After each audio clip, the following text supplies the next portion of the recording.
Friends, आज हम body defence mechanism जिसको इम्यूनिटी भी कहते हैं इसके बारे में चर्चा करेंगे।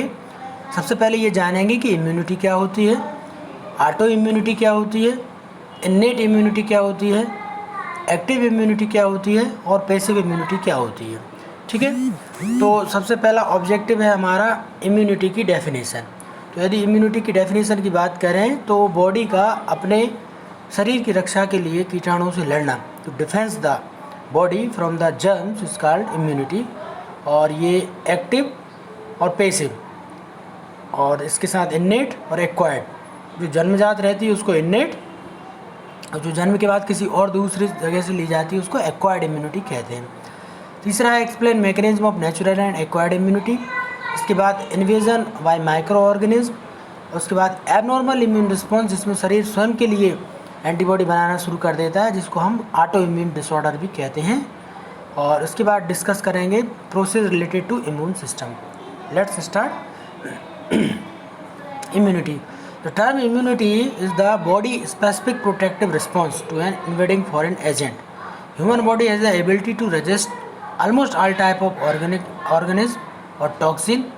तो इसको हम क्या कहते हैं, इम्यूनिटी कहते हैं। नेचुरल रहती है इम्यूनिटी, इसको इन्नेट कहा जाता है, जन्म से रहती है, जो माता के द्वारा प्लेसेंटा से माँ से बच्चे में पहुंच जाती है।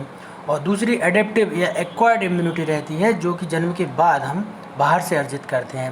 इनमें डिफरेंस क्या है, डिफरेंस आता है परीक्षा में, ध्यान से सुनिए आप।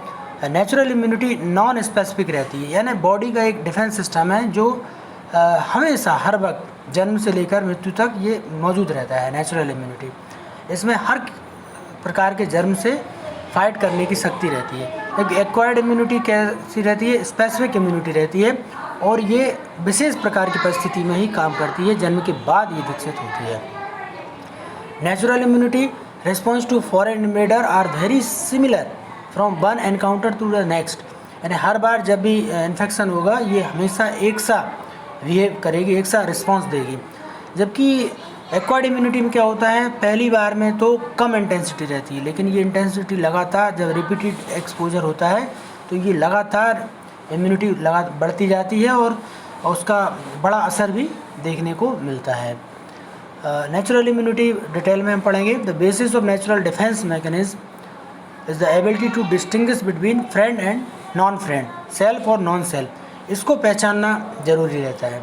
तो नेचुरल इम्यूनिटी ये पहचानती है कि कौन से शरीर का जो पार्ट्स है, टिश्यू है या केमिकल है, जो शरीर के लिए लाभदायक है, फ्रेंड है, और कौन सा केमिकल जो है वो उसका दुश्मन है या नॉन सेल्फ है या एनिमी है। So such natural mechanism include physical and chemical barrier, जिसमें स्किन आ जाता है, mucous membrane of mouth, nose, ear, urinal genital opening, और antimicrobial substance body secretions, action of WBC white blood cells, monocytes, erythrocytes, neutrophils, basophils और inflammatory response. ये सब चीज़ें natural innate immunity में आती हैं। फिजिकल एंड केमिकल बैरियर की बात करें स्किन और म्यूकस मेम्ब्रेन की, तो स्किन में जो सीबम और स्वेट ग्लैंड रहती है, सीबम मतलब होता है ऑयल सीक्रेटिंग ग्लैंड, और स्वेट मतलब होता है पसीना, उनमें एंटी बैक्टीरियल और एंटी फंगल सब्सटेंस पाए जाते हैं। इसके कारण हमारे शरीर में फंगस की और बैक्टीरिया की ग्रोथ नहीं हो पाती। हेयर इन द नोज़, यदि आपसे पूछा जाए कि भाई नाक में जो बाल होते हैं वो क्या काम करते हैं, फिल्टर का काम करते हैं। बहुत से धूल के, धुएँ के कण, पार्टिकल्स जो हैं, एंटीजन, वो नाक के बालों में ही, नेजल हेयर में ही उलझ कर रह जाते हैं और शरीर के अंदर एंटर नहीं कर पाते हैं। ये एक डिफेंस मैकेनिज्म है। One way flow of urine from the bladder in micturition, urine के द्वारा भी बहकर बहुत से बैक्टीरिया शरीर से बाहर चले जाते हैं। यूरिन में भी लाइसोजाइम एंजाइम पाए जाते हैं। So anti microbial substance body में कौन कौन से हैं, ध्यान से पढ़िए, ये परीक्षा में पूछे जाएंगे। हाइड्रोक्लोरिक एसिड जो गैस्ट्रिक जूस में होता है, भोजन में आए हुए बैक्टीरिया को किल करने का काम करता है। लाइसोसोम, ये हमारे नेचुरल स्कैवेंजर रहते हैं और जो बॉडी में सेल की साफ सफाई करने में अपने हाइड्रोलिटिक एंजाइम का यूज़ करते हैं। सलाइवा, लाइसोजाइम एंजाइम प्रेजेंट रहता है। इम्यूनोग्लोबिन नेजल सीक्रेशन में और सलाइवा में मौजूद रहते हैं। और वायरल इन्फेक्टेड सेल के द्वारा इंटरफेरन केमिकल सीक्रेट किए जाते हैं, जो कि अदर सेल को वायरल इन्फेक्शन से बचाने का काम करते हैं। वाइट ब्लड सेल्स का क्या एक्शन है? White blood sales participate in both the natural और एक्वायर्ड, दोनों तरह के इम्यून में काम करते हैं। ग्रेनुलोसाइट्स इंक्लूड, इसमें न्यूट्रोफिल्स, यूसिनोफिल्स और बेसोफिल्स आते हैं। ये परीक्षा में बार बार पूछा जाता है कि ग्रेनुलोसाइट्स के कौन कौन से टाइप हैं और नॉन ग्रेनुलोसाइट्स के कौन कौन हैं। तो ग्रेनुलोसाइट्स में न्यूट्रोफिल्स, यूसिनोफिल्स और बेसोफिल्स। इनके नाम किस लिए दिए गए हैं? ये एसिडिक डाई के द्वारा कलर होते हैं, इसलिए इनको यूसिनोफिल कहते हैं। ये बेसिक डाई के द्वारा कलर किए जा सकते हैं, इसलिए इनको बेसोफिल्स कहते हैं। ये न्यूट्रल डाई के द्वारा कलर किए जाते हैं, इसलिए इनका नाम न्यूट्रोफिल्स है। नॉन ग्रेनुलोसाइट्स की जहाँ तक बात करें तो इसमें मोनोसाइट्स हैं और लिम्फोसाइट्स हैं। मोनोसाइट्स को मैक्रोफेजेस भी कहते हैं, जो कि कीटाणुओं को खाने का काम करते हैं, फैगोसाइटोसिस का काम करते हैं।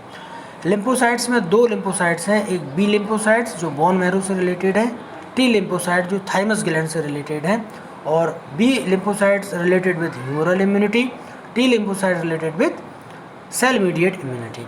ये परीक्षा में ज़रूर पूछा जाता है कि बी ह्यूमरल से है और टी सेल मीडिएट इम्यूनिटी से है। इन्फ्लेमेशन से रिस्पॉन्स के बारे में बात करें, यदि कहीं भी शरीर में चोट लगती है, सूजन आ जाती है, तो वो आपके शरीर के लिए लाभदायक चीज़ है। Major function of the natural और नॉन स्पेसिफिक इम्यून सिस्टम है, इन्नेट रहता है, जन्मजात। केमिकल मीडिएटर रहते हैं जो क्या करते हैं, रिस्पॉन्स को मिनिमाइज़ करने का काम करते हैं, ब्लड लॉस कम हो, ठीक है, और जो इन्वेडर्स हैं उनको रोकने का काम करें, दीवार का काम करते हैं, फैगोसाइटोसिस को प्रमोट करते हैं, और फाइब्रस स्कार यानी इंजर्ड टिश्यू में एक इस तरह की जाली बनाने का काम करते हैं, ताकि जो ब्लीडिंग जो है उसको रोका जा सके। इसमें इस जाली में ट्रैप हो जाते हैं WBC, RBC, और ये एक क्लॉट बन जाता है। डिसफंक्शन होने की स्थिति में, एबनॉर्मल कंडीशन में क्या होता है, हमारा इम्यून सिस्टम कमज़ोर हो जाता है। इन्फ्लेमेटरी रिस्पॉन्स जो है वो बार बार किसी भी एंटीजन के प्रति होने लगता है, उसको हम एलर्जी भी कहते हैं। और बॉडी में ऑटो इम्यून डिसऑर्डर डेवलप हो जाते हैं, जिनको हम कह सकते हैं हाशीमोटो जो डिसीज़ है, वो एक ऑटो इम्यून डिसऑर्डर है, ठीक है। हाशीमोटो जो डिसीज़ है ऑटो इम्यून डिसऑर्डर है। इसके बाद हम बात करेंगे एक्वायर्ड इम्यूनिटी की। ये डेवलप होता है हमारे शरीर में किसी प्रकार के इन्फेक्शन होने पर, प्रियर एक्सपोजर टू एंटीजन। उस समय ये हमारे शरीर में पहले छोटी मात्रा में, और जब हमारी मेमोरी सेल इसको जान लेती हैं कि ये एक खतरनाक केमिकल है, खतरनाक एंटीजन है, तो उसके प्रति लगातार हर बार रिस्पॉन्स बढ़ता जाता है। एक्वायर्ड इम्यूनिटी हम बाहर से भी अर्जित करते हैं। इसमें कमज़ोर मतलब कुछ महीनों में, कुछ सालों में जब ये बॉडी एक्सपोज होती है फिर से, तो फिर सफिशिएंट डिफेंड ऑर्गेनिज्म बन जाते हैं, एंटीबॉडी बन जाती हैं, और जब भी री एक्सपोजर होगा इस एंटीजन का, तो फिर से ये अधिक मात्रा में रिस्पॉन्स देने लगती हैं। एक्टिव और पैसिव इम्यूनिटी की जहाँ तक बात करें, active means that the individual has response to antigen. Naturally हमारे शरीर में एंटीजन के प्रति जो लिम्फोसाइट, हमारे ओन एंटीबॉडी खुद के द्वारा शरीर की रक्षा की जाती है, उसको हम एक्टिव इम्यूनिटी कहते हैं। और पैसिव इम्यूनिटी ये कहीं बाहर से ली जाती है, given antibody produced by the someone else. तो कोरोना में आपने देखा होगा कुछ प्लाज्मा डोनेट करने का काम करते हैं। तो ये जो प्लाज्मा डोनेशन का काम है, ये पैसिव इम्यूनिटी का ही रूप है, जिसमें हम किसी दूसरे व्यक्ति के द्वारा उसके शरीर में बनी हुई एंटीबॉडी का प्रयोग रोगी व्यक्ति के एंटीजन को नष्ट करने में करते हैं। इसके बाद रिस्पॉन्स टू इन्वेजन, जब भी कोई आक्रमण करता है हमारे शरीर में, कोई वायरस है, बैक्टीरिया है, जर्म्स है, या कोई भी एंटीजन है, तो हमारी बॉडी किस तरह से रिस्पॉन्स करती है उसके बारे में जान लेते हैं। When the body is invaded और attacked by the bacteria, virus और अदर पैथोजन, तो 3 चीज़ें होती हैं। सबसे पहले फैगोसाइटिक इम्यून रिस्पॉन्स होगा, इसमें कीटाणुओं को खाने का काम होगा। दूसरा ह्यूमरल एंटीबॉडी इम्यून रिस्पॉन्स होगा, और तीसरा सेल मीडिएट यानी टी सेल के द्वारा, और दूसरा जो रहता है वो बी सेल के द्वारा। इस तरह से फैगोसाइटोसिस सेल मोनोसाइट्स द्वारा, बी सेल द्वारा और टी सेल द्वारा रिस्पॉन्स होता है, और कीटाणु को वहीं नष्ट कर दिया जाता है। देखिए किस तरह से, मान लो ये एक बैक्टीरिया आया, इस बैक्टीरिया को फैगोसाइटोसिस के द्वारा सेल ने, हमारे ने, मोनोसाइट्स ने इसको एब्जॉर्ब किया, फैगोसोम बन गया। अब ये इसमें लाइसोसोम और जुड़ गया, तो ये बन गया फैगोलाइसोसोम। लाइसोसोम क्या करता है, इसको पूरी तरह डिस्ट्रॉय कर देता है, और ये सॉल्यूबल डिब्रीज जो है वो एक्जोसाइटोसिस के द्वारा शरीर से बाहर कर दिए जाते हैं, सेल के बाहर कर दिए जाते हैं। मोनोसाइट्स इस तरह से कीटाणु को नष्ट कर देते हैं। Humoral and cellular immune response की बात करें, सेकंड रिस्पॉन्स रहता है। पहला तो फैगोसाइटोसिस वाला, सेकंड रिस्पॉन्स ह्यूमरल रिस्पॉन्स कहलाता है और इसको हम एंटीबॉडी रिस्पॉन्स भी कहते हैं। ये बी लिम्फोसाइट्स के द्वारा रहता है और ये बी लिम्फोसाइट अपने आप को ट्रांसफॉर्म कर लेते हैं अलग अलग टाइप में।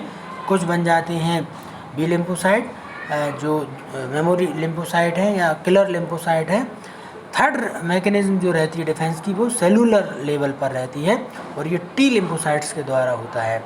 T lymphocyte turn into special cytotoxin और किलर टी सेल और जो पैथोजन को अटैक करके वहीं नष्ट कर देते हैं। किस तरह से नष्ट करते हैं वो देख लीजिए। अलग अलग तरह के एंटीबॉडी बनते हैं। जैसे एंटीबॉडी ए का स्ट्रक्चर इस तरह से है तो यहाँ जुड़ेगा वो, जो इसका खांच है और ये इसका उभार, इस तरह से इसको न्यूट्रल कर देंगे। एंटीबॉडी बी देखें तो एंटीबॉडी बी ये खांच है, ये वाली खांच है और ये उभार, तो इसको इस तरह से जुड़कर नष्ट कर देंगे। एंटीबॉडी सी देखें तो ये उसका उभार है और ये इसका खांच है, तो ये इस तरह से जुड़कर उसको किल करने का काम कर देते हैं। Humoral immune response, some of the lymphoblast further differentiated to form plasmablast, जो कि बाद में प्लाज्मा सेल का फॉर्मेशन करते हैं। कुछ गामा ग्लोबुलिन एंटीबॉडी का प्रोडक्शन करते हैं और कुछ जो रहते हैं वो बी लिम्फोसाइट मेमोरी लिम्फोसाइट में कन्वर्ट हो जाते हैं, जो कि भविष्य में अब कभी एंटीजन का रिस्पॉन्स होगा तो उसको किल करने के लिए हमें शरीर को, हमारे इम्यून सिस्टम को वो याद दिलाएंगे मेमोरी। रिस्पॉन्स किस तरह से होता है, जब भी शरीर में फर्स्ट एक्सपोजर होता है तो रिस्पॉन्स इतना स्लो होता है बस, और जब सेकंड रिस्पॉन्स होगा तो वो बहुत हाई होता है इस तरह का, और सेकंड रिस्पॉन्स हमेशा प्राइमरी रिस्पॉन्स से बढ़कर होता है। इस तरह से एक बार जब आपने याद दिला दिया तो फिर अगली बार जो है वो दुश्मन को किल करने में आसानी होती है। ये मेमोरी सेल का काम है। एंटीबॉडी की स्ट्रक्चर किस तरह की है वो देख लीजिए। ये एंटीजन बाइंडिंग साइट है जो कि एंटीबॉडी का स्ट्रक्चर है। ये लाइट चेन है, ये छोटी छोटी सी, और ये जो है हैवी चेन रहती है, ये पूरी की पूरी वाई शेप्ड स्ट्रक्चर ये हैवी चेन रहती है। तो लाइट चेन, हैवी चेन और एंटीजन बाइंडिंग साइट, ये एंटीबॉडी का स्ट्रक्चर आपको ध्यान में रखना पड़ेगा। इसके बाद एंटीबॉडीज़ क्या क्या काम करते हैं।